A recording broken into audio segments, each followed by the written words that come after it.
अच्छा, हमारे साथ हैं छत्रपति। कहाँ गए भाई? ये रहे छत्रपति छत्रपति। पांडे। हेलो। हेलो जी जी पांडे साहब, कैसे हैं आप बताइए। मेरी आमिर भाई, हाँ क्या हाल नमस्कार चाल? सर, मेरी आवाज आ रही है? बस बहुत आ रही बढ़िया है है? सर, बहुत बढ़िया। आप कैसे हैं? अल्हम्दुलिल्लाह जी जनाब। एक मिनट रुक जाइए। हाँ आमिर तो भाई, एक मिनट रुकिए, एक मिनट रुकिए। आमिर भाई, आवाज आ रही है? जी अस्सलाम वालेकुम हजरत, आपको आवाज आ रही है? आपने अस्सलाम मना किया वालेकुम। और इसलिए मैंने जो है ज्यादा कारपेट वारपेट नहीं बिछाया, वरना मैं ग्रैंड वेलकम करता। नहीं, असल में ये है कि वो कुछ दोस्त असल में आके आपके लाइफ में, तो मैंने कहा मैं हाजिरी जरूर लगवा लूं। माशाल्लाह आप तो बैठे हैं। अल्लाह ताला आपको जाए खैर दे। सैम भाई भी आपके साथ है, तो मैं रिलैक्स था जरा। जी कारपेट बिछाने के लिए कारपेट कुछ लोगों को नीचे से खींचना भी पड़ता है, ये बड़ा मसला है। तो बस बस यही समझ लें कि मैं बड़ा रिलैक्स था। मैंने कहा आज मैं सुनूंगा, काफी चीजें, बड़ी मजे की बातें चल रही हैं। मैं कुछ एक दो चले चीजें रखूंगा भी, तो आप जी, लोग पहले कर लें ऐसे बात। तो मैंने कहा चले, चलो छत्रपति साहब को ले लें। जी पांडे जी, हाँ, आवाज आ रही सर मेरी? बिल्कुल आ रही है। जी हाँ तो मैं सर थोड़ा सा देखिए, मैं एक मतलब मैं धर्म को मानता हूँ। मेरे कहने का मतलब, आप मैं थोड़ा कॉन्सेप्ट थोड़ा क्लियर कर दूं कि धर्म कहने का मतलब मेरा यह है कि जैसे आप क्रिएटर के बारे में बात कर रहे थे, मैं थोड़ा उसको और खुल करके आपसे जानना चाहता हूँ कि थोड़ा क्रिएटर मतलब आप क्या कह रहे हैं। जैसे आप वेदों के बारे में बात कर रहे थे, तो मैं ये जानना चाहता हूँ कि देखिए जो आपका जो स्क्रिप्चर है, जो आपका लिटरेचर है, जो कुरान वगैरह जो भी आप उनको बोलते हैं, मैं ये जानना चाह रहा हूँ कि जो वेदों में जो ईश्वर की जो परिकल्पना की गई है, या उसकी व्याख्या की गई है, या उसके चरित्र का वर्णन किया गया है, और जो क्रिएटर या ईश्वर कहिए या जो भी आप उसको कहते हैं, वो जो कुरान में उसका वर्णन किया गया है, मैं उनके बीच के अंतर को डिफाइन करना चाहता हूँ। मतलब मैं बताना चाहता हूँ कि जो क्रिएटर वेदों में जिस जिस क्रिएटर की बात की गई है, और जिस क्रिएटर की बात आप कुरान में करते हैं, वो दोनों नदी के दो पांडे किनारे जी जैसे मेरी, हैं। ठीक है पांडे जी, मेरी एक बात आप थोड़ा सा इसका जवाब देना। आपने अभी कहा कि मैं धर्म में मानता हूँ, तो मैं थोड़ा सा जी समझना चाहता हूँ कि वो धर्म की क्या डेफिनेशन है धर्म आपके सर, नजर? मैं कुछ चीजों से आपकी एग्री करता हूँ। मैं कुछ चीजों से आपके एग्री करता हूँ। वो शायद आप, मैं एग्री ऐसे करता हूँ, शायद आप उस मतलब में उसको बोलते ही नहीं होंगे। मैं ये जानता हूँ कि आप उस मीनिंग में उसको कभी बोलते ही नहीं है, लेकिन मैं इस चीज से एग्री करता हूँ कि चीजें बदल जाती हैं। मतलब कहने का मतलब ये है कि जो चीज नहीं स्टार्टिंग में, नहीं, मैं जैसे मान लीजिए हमारे को, सवाल कर रहा हूँ पांडे जी। मेरे ख्याल से अगर हम थोड़ा सा एक दूसरे को समझकर गुफ्तगू करें तो बड़ा मजा आएगा। जी आई जी जी रिस्पेक्ट, और मुझे लग रहा है कि आप बहुत जी सेंसिबल जी पर्सन है। मैं सिर्फ ये जी जानना जी चाह रहा था कि आपने जो धन्यवाद। ये कहा है कि मैं धर्म में बिलीव करता हूँ, तो मैं वो समझना जी चाह रहा हूँ कि धर्म की डेफिनेशन आपके नजदीक क्या है? किस चीज को आप धर्म कहते हैं?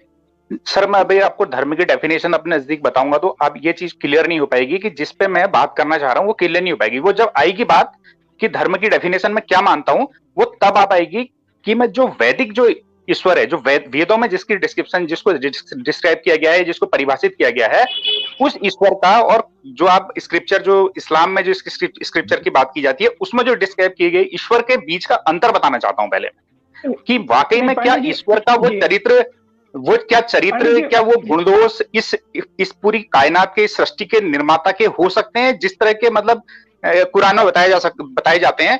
मैं, और जो ईश्वर का जो चरित्र, देखिए पहली बात यह है कि मैं तो, देखिए मैंने संस्कृत में वेदों का अध्ययन नहीं किया है। मैं एक स्टूडेंट हूँ और मैं जॉब करता हूँ। मैं एक गवर्नमेंट डिपार्टमेंट में एक अधिकारी हूँ।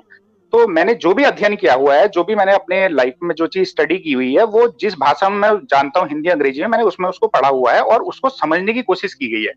और वेदों का मतलब ही वही है कि देखिए ऐसा होता है, 2000, 2500, 5000 सालों में शब्द बदल जाते हैं, शब्दों के अर्थ बदल पांडे जाते जी, हैं। जी जी एक मैं पांडे जी, थोड़ी एक सी मिनट। चीज थोड़ा सा डिस्क्राइब कर दूं, थोड़ा सा मैं डिस्क्राइब कर दूं, जो पांडे, बताया जाता है, नहीं जो भ्रम फैलाया जाता है ना वेदों के बारे में, और जो लोग जानते नहीं है वो सोचते हैं यार, हाँ यार, बड़ी बड़े बड़े कितने इंटेलिजेंट बात कर दिया यार, अरे बाप रे, अरे वाह वाह वाह वाह, बड़ी, इससे बड़ी कोई बात ही नहीं। तो एक्चुअली क्या है ना, मतलब होता क्या है, वेद का मतलब ही, वेदन शब्द का अंदर, वेदन शब्द का मतलब ही अनुभव है। अनुभव मतलब आज वेदन का मतलब ये माना जाता है कि वेदन मतलब अगर किसी को वेदना पांडे दी जी तो उसका सिंपल मतलब कर ही देते पीड़ा हो हैं। जाता है।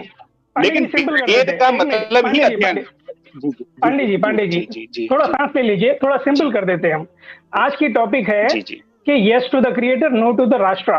तो क्या आप जी जी राष्ट्र को खुदा के बराबर बताते हैं या ईश्वर के बराबर बताते हैं? ये टॉपिक है, ये सब्जेक्ट है। आप इसके ऊपर क्वेश्चन करिए, फिर आप जवाब सर, दीजिए इसका। सर क्या आपके मैं क्या इतनी छोटी आपके बहस में करीब, पढ़ूंगा ही नहीं। मैं इतनी छोटी बहस में पढ़ूंगा ही नहीं, ये राष्ट्र को, और नहीं मैं इसलिए नहीं पढ़ूंगा। देखिए जो एक क्रिएटर है, इस सृष्टि का जो निर्माता है, उसकी तुलना हम किससे कर रहे हैं भाई? मतलब क्या मजाक लगा रखा है आप लोगों ने यार? वो क्या है, आप उसकी अहमियत को समझिए पहले। आप किससे, मतलब ये बहस छोटे बच्चे जो मतलब जो मतलब जिनको पढ़ना लिखना नहीं आता, जो अंगूठा छाप है, ये उस तरह की बहस है। पांडे जी थोड़ा सुनिए, हमें भी सुनिए थोड़ा। ये उस तरह की बहस है, बोलना चाह रहे हैं आप उसके चरित्र को समझिए साहब। जानता हूं मैं धर्म का मतलब, अब मैं आपको बताऊं कि धर्म का मतलब मैं क्या मानता हूं। मैं प्रकृति के कानून, धर्म जो है वो सबका एक है, धर्म किसी का अलग नहीं होता है भाई साहब। पहले बताऊं, इस सृष्टि में जो धर्म जीव का होता है, कोई मनुष्य का कोई धर्म नहीं होता, केवल मनुष्य। पांडे जी ब्रेक लगा लें, ठीक है? हमें पता है बहुत दिक्कत हो रही है, हमें पता है बहुत दिक्कत है, हमें पता है, तो जरा सुन तो लें सर। वो हजरत बात करना चाह रहे हैं, सैम भाई कुछ बात करना चाह रहे हैं, को हमारी भी सुनिए। मुझे मैं ये बोल रहा हूँ पीछे बोलने दें। पांडे जी, आपने जो बात कही है कि आप इस बहस में नहीं पढ़ना चाहते, और उसकी वजह यह है कि ये बच्चों ने तमाशा लगाया हुआ है।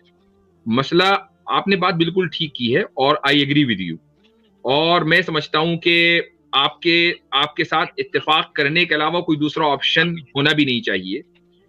लेकिन प्रॉब्लम यहां आती है कि बच्चों के इस तमाशे ने अगर मुल्क की दिशा तय करनी हो, तो फिर आपको उस तमाशे के बारे में बात करनी पड़ेगी। अगर कुछ लोगों को इस बुनियाद पर लॉयल या डिसलॉयल करार दिया जा रहा हो कि वो उस राष्ट्र की पूजा कर रहे हैं या नहीं, तो फिर आपको इस मौजू के ऊपर बात करनी पड़ेगी। ये सवाल उठेगा कि भाई फिर राष्ट्र को जिन लोगों ने क्रिएटर के बराबर लाकर खड़ा किया है, वो कितने रैशनल हैं, ये बात तो आएगी। इसलिए हम इससे इस क्वेश्चन को इसलिए डॉज नहीं कर सकते कि यार ये तो बच्चों का खेल है। क्या ख्याल है पांडे जी? आप म्यूट पर हैं। ऐसे होगा अनम्यूट? जी अब आप। हाँ अनम्यूट, ये मैंने तो किया नहीं अनम्यूट, ये म्यूट वहीं से कर दिया होगा। अच्छा तो ठीक है, मैं ये कह रहा हूँ कि अगर आप ये मान रहे हैं, जब आप ये जान रहे हैं ना, देखिए पहली सबसे बड़ी चीज होती है ना अनुभव। अगर आप ये जान गए कि जो आप कह रहे हैं कि किसी व्यक्ति को, स्थान को, वस्तु को या देश को, जो आप भी नाम उसको कुछ भी दे रहे हैं, उसकी तुलना अगर आप क्रिएटर से कर रहे हैं, क्रिएटर मतलब उस ईश्वर से कर रहे हैं जिसने इस सृष्टि का निर्माण किया है, इसका मतलब आप खुद भी नहीं जाने हैं। आप इस बहस को कंडक्ट कर रहे हैं तो इसका मतलब आप उसके चरित्र को खुद भी नहीं जान पाए हैं अभी तक। अगर आप उसके चरित्र को, जो लोगों ने जाना है, सुनिए मेरी बात, आप जिसने उसके चरित्र को जाना है, नहीं जाना है सर उसके चरित्र को, मेरी मैं बताऊं, इसलिए हमने रुक जाइए और हमारी भी सुन लीजिए। हमने इसलिए, हमारी उसकी दलील क्या है? उसकी दलील यह है कि हमने क्रिएटर के आगे लिखा यस और राष्ट्र के आगे लिखा नो, और यही कलमा है ला इलाहा इल्लल्लाह, कि अल्लाह जिसको हम क्रिएटर मानते हैं और क्रिएटर है वो, उसके अलावा कोई नहीं है, वहां भी नो लगा हुआ है। सर मैं आपसे कहना चाह रहा हूं कि आप उसके जैसे जहां अगर क्रिएटर को जानने के लिए, रुक जा हमारी बात तो मुकम्मल हो जाए। जब आप एक को यस और दूसरे को नो करते हैं तो दोनों इक्वेट नहीं होते। तो ये जो आप हमें कह रहे हैं ना कि हमने इस चरित्र को जाना ही नहीं है, हमने तो बहुत अच्छी तरह जाना है। एक को यस किया, दूसरे को आप जाना तो छोड़िए, आप अगर कहीं क्रिएटर है तो एक उदाहरण के तौर पर कह रहा हूं, उसके बगल के गांव में भी नहीं पहुंचे हैं आप अगर कहीं क्रिएटर है सर, उसके बगल के गांव में भी नहीं पहुंचे हैं। नहीं, मैं बता रहा हूं, अगर क्रिएटर के बगल में कोई गांव है तो वो क्रिएटर नहीं। नहीं, मैं इसको एक उदाहरण के तौर पर कहा, मैंने आपसे एक उदाहरण के तौर पर मैंने कहा, मैं इसलिए मैंने पहले जी ये उदाहरण के चक्कर में ही आपने इतनी मूर्तियां बना दी, ये उदाहरण ही हुआ था सारा। जी हम तो, हमारे यहाँ तो उस क्रिएटर का उदाहरण ही नहीं है। हम तो कहते हैं लईसा कमिसलिही शैइन, तो उदाहरण भी ऐसा नहीं देते। आपने कहा ना उसके बगल के मेरी बात सुनिए, अगर नहीं गाँव है। देखिए मैं जो चीज को कहना चाह रहा हूँ, आप मुझे अगर कहने देंगे तब ये लोगों के समझ में। और दूसरी बात सर, पांडे जी सुनिए हजरत, बड़ी सर मैं आपको, सर आप मुझे नहीं बोलने देंगे, मुझे पता है, क्योंकि आप सर आप नहीं बोलने दे रहे, नहीं सर मैं माजरत चाहता हूँ हजरत, एक मिनट मैं माजरत चाहता हूँ हजरत। बड़ी जबरदस्त आप लोगों की गुफ्तगू चल रही है। मैं चाह रहा हूँ कि जो टॉपिक इस तरीके का आपका एकेडमिक इंटेलेक्चुअल है, जिस तरीके से प्रेजेंटेशन है, उससे रिलेटेड आए। ये वही कमांडो हैं जिनकी ट्रेनिंग की वीडियोस मैं अपनी स्ट्रीम में दिखाता हूँ। बहुत शुक्रिया। एक आपका एक जुमला बड़ा मिसाइल का काम करता है, ठीक है। पांडे जी देखिए, आपसे मैं चाह रहा था कि गुफ्तगू बहुत ही इंटेलेक्चुअल अंदाज में हो, लेकिन गुफ्तगू ऐसे नहीं होती कि एक आदमी बस बोलता चले जाए बिला तकान, सामने वाले को न सुने, तो दैट्स नॉट राइट। और मौजू से रिलेटेड होनी चाहिए, आप मौजू पर बात नहीं कर रहे हैं, तो अनफॉर्चुनेटली। तो बताएं आमिर भाई क्या। वैसे भी पांडे जी एक्सेप्ट कर चुके हैं कि राष्ट्र कुछ नहीं है, क्रिएटर ही सबसे बड़ा होता है। वो खुद मान गए, ये बोले कि बच्चों का खेल है, ये बच्चों की जैसी बात कर रहे हैं, तो एक्सेप्ट कर गए, एग्री कर गए। बस बात खत्म। अब ये कि हजरत बात इनसे हो सकती थी अगर ये आप लोगों को बोलने दे, वो आप लोगों का मुद्दा ही नहीं आने दे रहे। वो आपको पहले से ही गलत कह रहे हैं कि आप लोग सारे गलत हो। मैं बताता हूँ क्या है, हालांकि खुद वेद को इंग्लिश में कहते हैं पढ़ रहे हैं, ये ज्ञानी है जी नहीं। और दूसरे ये कह रहे कि उसके बगल में कोई गांव, यानी यही बात, इसी से पता चल गया कि इनका जो खुदा का कॉन्सेप्ट है वो क्या है। हम जो है भूल के भी, एक आम मुसलमान जो कम पढ़ा लिखा मुसलमान है, जिसको ज्यादा मजहब का नहीं पता ना, वो भी ये अल्फाज अल्लाह के बारे में नहीं कह सकेगा कि अल्लाह के बगल का गांव भी तब भी नहीं तुम पहुंचे। उसको बुनियाद, यानी बचपन से उसको ये ट्रेन किया गया है कि लैसा कमिस्लिही शै, तो उसकी कोई मिसाल देनी नहीं है। बेशक जी हाँ, प्रणव साहब। सबक फिर पढ़ सदाकत का, अदालत का, शुजाअत का, लिया जाएगा तुझसे काम दुनिया की इमामत का। सबक फिर पढ़ सदाकत